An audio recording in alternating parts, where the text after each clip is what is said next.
Wow! O ito, pakinggan natin. Mga kabsat, Attorney Luistro. Kabsat ako, lalong mabibisit sila dito. Teka, mamaya na lang si Attorney Luistro. Ito muna, si Chanko muna. Ito muna, yung mga anak ko. In denial na DDS. So sige, ito rin. Magsama-sama kayo. My political history shows that I will say whatever I want to say. I will say whatever I think is right. Would you describe yourself as an independent instead? Hindi ako trapo. Independent ako. Hindi daw siya trapo. Independent daw siya. O sige na nga lang, naniniwala na kami. Independent ka. Basta kung ano yung tama. Agoy! Doon ako. I will not say anything to... Kung ano daw ang tama, wala kang ang ginawa sa impeachment ni Sara, di ba? Nananahimik ka. Hindi ka nga pumirma, takot ka din eh. Diyos ko Lord. Hindi ka nga kwanta bumisita. Ay, Diyos ko Lord, naka pa. No comment ka nga, di ba?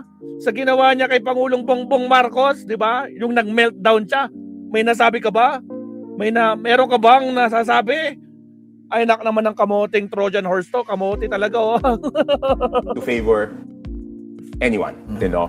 I respect that there are yung mga may mga nag-file diyan at nag-endorse na talagang it's out of principles, no. Yung Makabayan Doc, I don't think they have any hidden agenda. It's out of principles. Yung grupo nila Congresswoman Laila De Lima, Shell Diokno, Akbayan, I believe it's out of principles.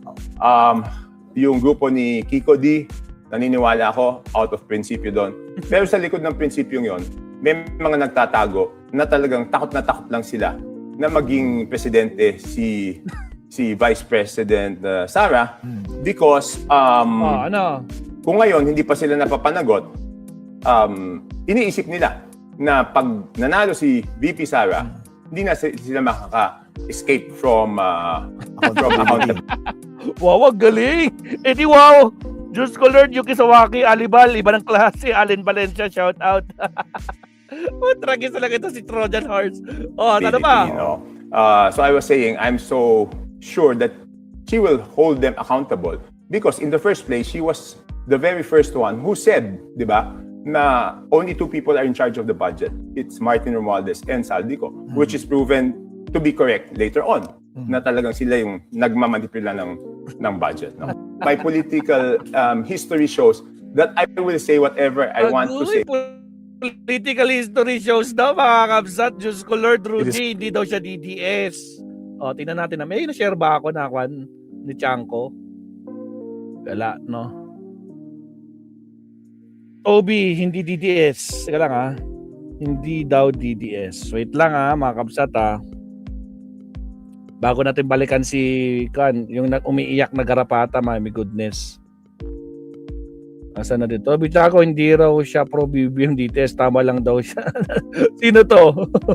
Politiken? Sino to nasabi niya? Ilang minutes? 1 minute. Pahingin natin to. Mga pro-DDS na kasama niya sa Kongreso. At sabay. yung sinasabi ni Toby Chanko in the latest interview na kung saan ang tama ay doon siya at hindi siya masasway ng mga pro-BBM at mga pro-DDS na kasama niya sa Kongreso. At isa sa mga proof na sinasabi niya ay wala siyang kumiting tinatanggap.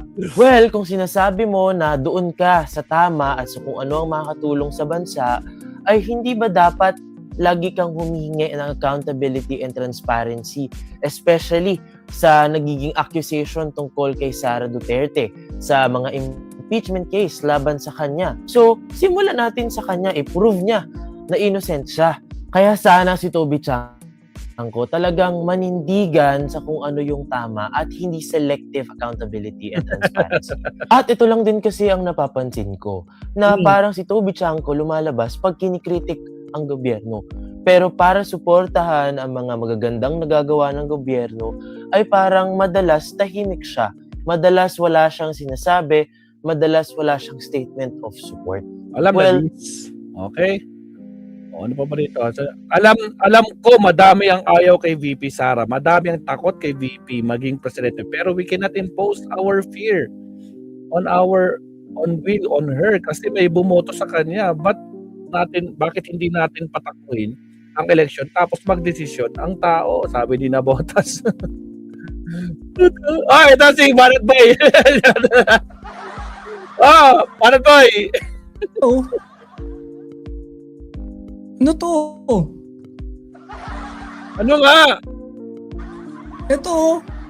Sabi ni Toby Chanko daw, oh. Basta DDS daw, trapo. Totoo ba to? DDS. Mga DDS!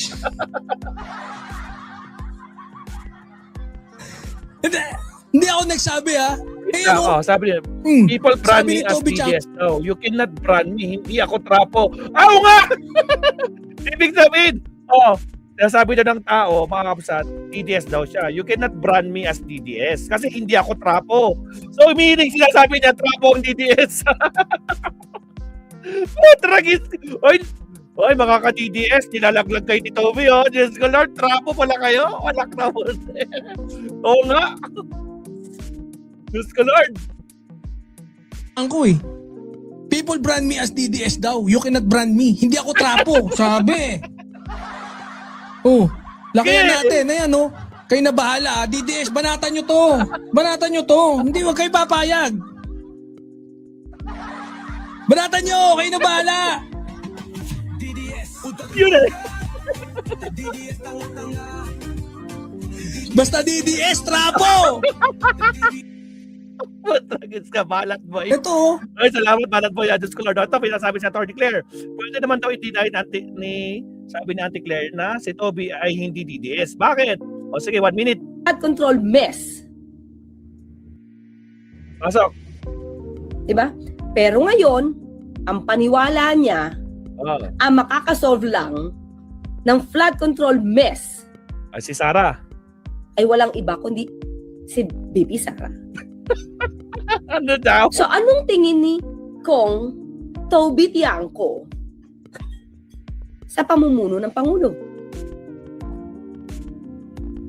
Diba? Ano ito? Dami tuloy nagsasabi, mukhang PR, campaign manager na. Ay, ganun ba? Umano. Mukha lang naman. Pwede naman niyang i-deny to, di ba? Pwede naman niyang i-deny. Sabi naman niya hindi siya makasaray. Although, mga clear, minsan sa salita, sa body language, makikita mo naman. Yes. So, kung nagkakamali ng interpretasyon ng ibang tao sa kinikilos ni Toby Tiangco, edi siguro mas magpakita siya ng ibang kilos para makitang neutral siya. Yun. Diba? Kasi hindi man lang niya na-appreciate yung ginagawa at ginawa ng Pangulo para ma-i-open ang anomalya patungkol sa flood control mess.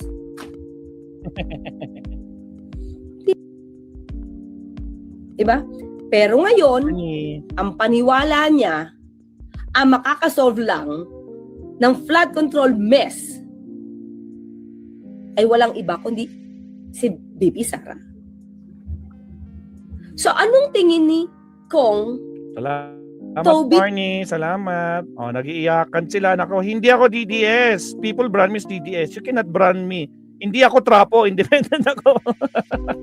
Oo nga. Hindi naman siya DDS, mga kakabsat. Diyos ko, Lord, ebidensya. Resibo. Tragis. Allah. Hindi nga DDS, mga kakabsat, pero nandun siya sa lahat. Ibang klase ka talaga, Toby. Trojan horse, my goodness, oh. Hindi siya DDS. Yuki Sawaki. Hindi siya DDS. Nako po. Nako po. Magsisiiyakan ang mga garapata dito. Diyos ko, kayo mga garapata, magsiiyakan kayo. Hindi daw siya DDS kasi hindi siya trapo. Ay, trapo tong mga DDS. Ang saklap naman nito. Uy, Sara, trapo. Ay, galing kay Toby yan. Matragis ako po. Wala na. Taranta na sila. Hindi na nila alam. Sabi nila. Nagsisiyakan na sila. Diyos ko, Lord, Rudy. Pakawanam. Awan manan. Naspak na maminan. Oh my goodness. Siya. Tarantang-taranta yung mga garapata. Diyos ko, Lord. Nag-iiyakan sila. Lako daw. Ay, grabe to eh. Ibang klase ka talaga, Toby. Toby. Alright mga kapsat, okay na tayo dito. Tragis na mga garapata to, nag-iiyakan.